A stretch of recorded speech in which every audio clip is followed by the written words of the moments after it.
Okay mga kababayan, Chris Ulo po at welcome back po ulit dito sa ating YouTube channel.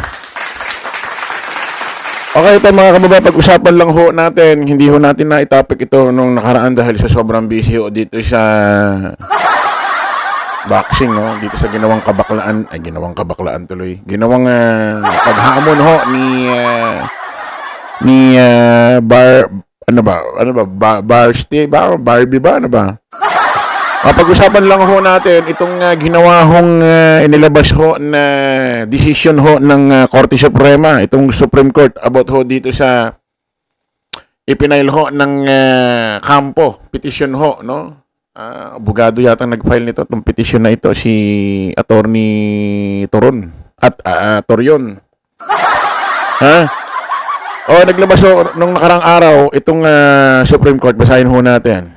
About itong balitang ito sa Abante News Online.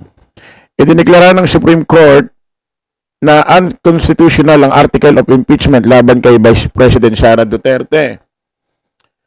Naging anonymous decision kung saan 13 justices ang bumoto na ipinawalang bisa ang reklamong impeachment dahil nilabag nito ang 1-year bar rule sa ilalim ng Article 6 Section Article 11, Section 3.5 ng 1987 Constitution na nagbabawal sa paghain ng higit sa isang impeachment case laban sa parehong opisyal sa loob ng isang taon.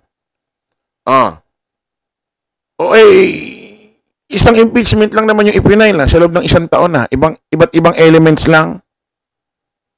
Ano ba pinagsasasabi nitong mga taga-Supreme Court? Labing tatlo ito mga kababayan, ayon sa balibalita sa social media, itong 30 na ito, lahat daw ho ito appointee ni Digong nung panahon niya ho ng Administrasyon Duterte. Lahat daw ho ito, itong 30 na ito. Napaka-coincidence naman na itong 30 ito, kung totoo man na lahat ito appoint ni Digong nung panahon niya, napaka-coincidence naman na kung saan yung 13, pare-parehas ang desisyon? Straight vote? Grabe na.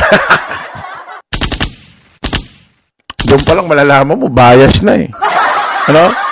Isipin mo, ano yun? 13 in-appoint ni Digong. Tapos yung 13 na yan, pare-parehas din ang desisyon. Ayon sa kanila, unconstitutional lang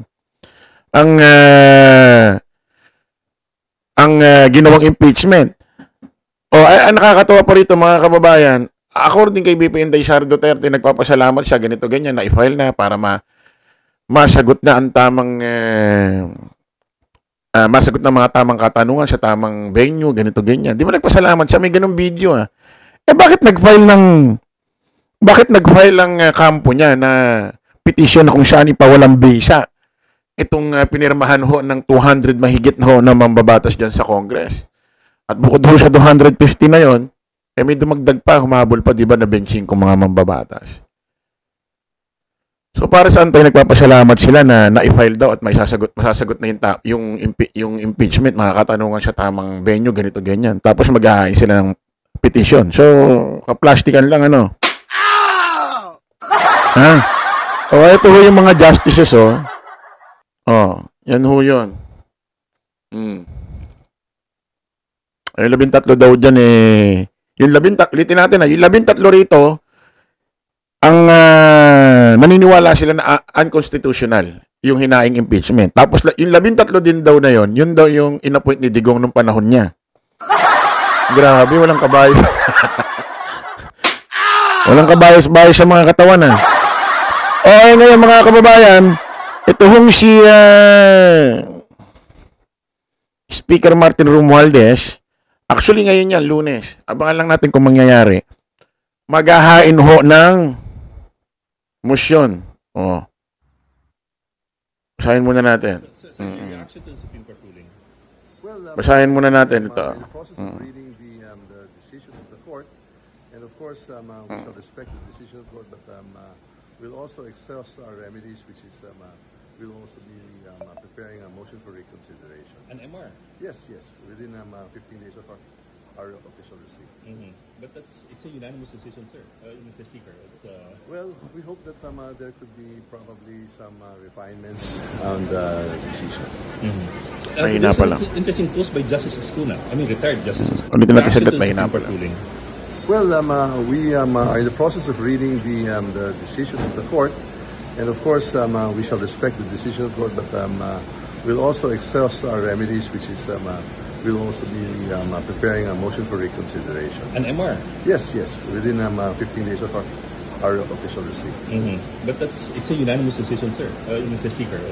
Well, we hope that there could be probably some refinements on the decision. There's an interesting post by Justice Escuna.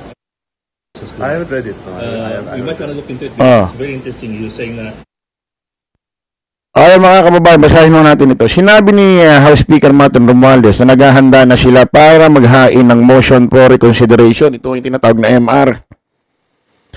Kasunod ng desisyon ng Supreme Court na diniklara na unconstitutional ang hinaing articles of impeachment laban kay Vice President Sara Duterte. So aapila sila mga kababayan. Aapila kasi na walang saysay yung kanilang pinaghirapan, yung ginawang pagboto nung 250 na mambabatas at may humabol pa hong 25 ho na mambabatas. Na wala hong parang saysay yun. O sa kanila nang galing ang impeachment bago sa Senado, so karapatan ho nila maghain ho ng motion for reconsideration. Aapilahan nila. Ha? Kasi hindi tama ito eh. Ha? Hindi raw sa paniniwala ng Supreme Court mali daw yung paghain ng higit sa isa. Isa lang naman ang impeachment. Isa lang naman ang impeachment na hinain, iba-ibang elements lang. O anong gagawin mo Supreme Court kung maraming mga katarantaduhan di umano ginawa yung anak ng puo ninyo? Ha? Butik ganito na pala itong nangyayari sa Pilipinas. Naloko na. Ano sabi tuloy ni Ano sabi tuloy ni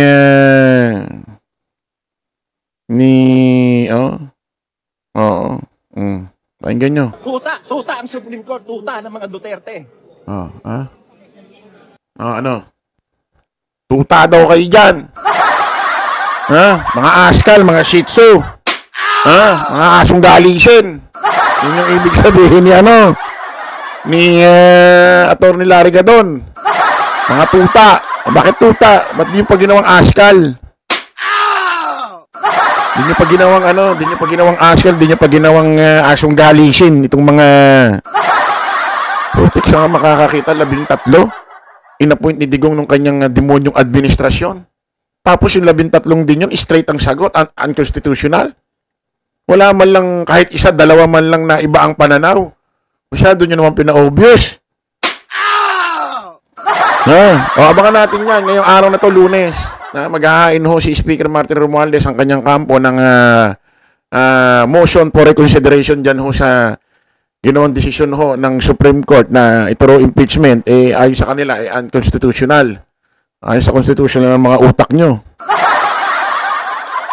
Ito mga kababayan, bukod ho dyan, congrats ho natin si Speaker Martin Romualdez. Speaker, you're the man. Huling palakpak, sorry. Huling pindot. Ganito kalakas, ganito katindi ho si Speaker Martin Romualdez. Nanatili ho si Speaker Martin Romualdez bilang Speaker of the House ho. Diyan ho sa camera. Palakpakan natin mga kababayan. Pakinggan nyo kung ang mambabatas nasa 300 something 300 ilan ba ang mambabatas? Pakinggan natin kung ilan ang bumoto sa kanya bilang manatili, retain na Speaker of the House. Pakinggan natin. Honorable Ferdinand Martin G. Romualdez garnered 269 votes. Grabe, 269 votes ang nakuha noon ni Speaker Martin Romualdez. Para manatili ho dyan sa Kamara bilang Speaker of the House. Tuloy natin.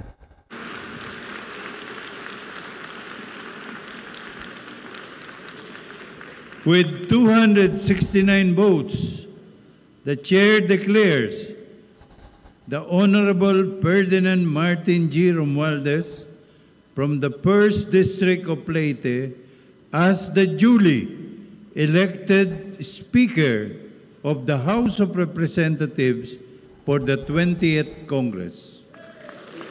Ay, grabe. Oath of office. Narinig niyo ho yan, mga kababayan, ha? Nanatili ho si Speaker Martin Romualdez bilang Speaker of the House, ha? Dahil ho sa botong 269 votes. Ay, grabe. Halos sa 3/4 siguro yun, ano? Yung bumoto sa kanya, ganun katindi. Sino kaya yung mga hindi bumoto? Ano? Siguro mga yung mga didishit na mga mambabatas, ano? So, abang-abang tayo mga kababayan, no? Doon siya gagawing paghain ho nilang ng motion for reconsideration or MR, ho, ha? Ng kanilang kampo sa pangunguna ho ni Speaker Martin Romualdez dahil ho siya nilabas ho ng mga tuta askal. Digong ho na mga miyembro ho dyan, ha? Mga judges ho na inappoint ho ni Digong nung kanyang panahong demonyong administrasyon. Demonyo tuloy, sorry po. Nakaraang administrasyon.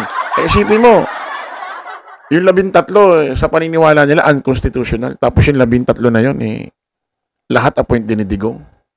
Ano to? Coincidence? Masyadong pina-obvious. Kita-kita ulit tayo sa panibagong live vlog. Bye-bye po.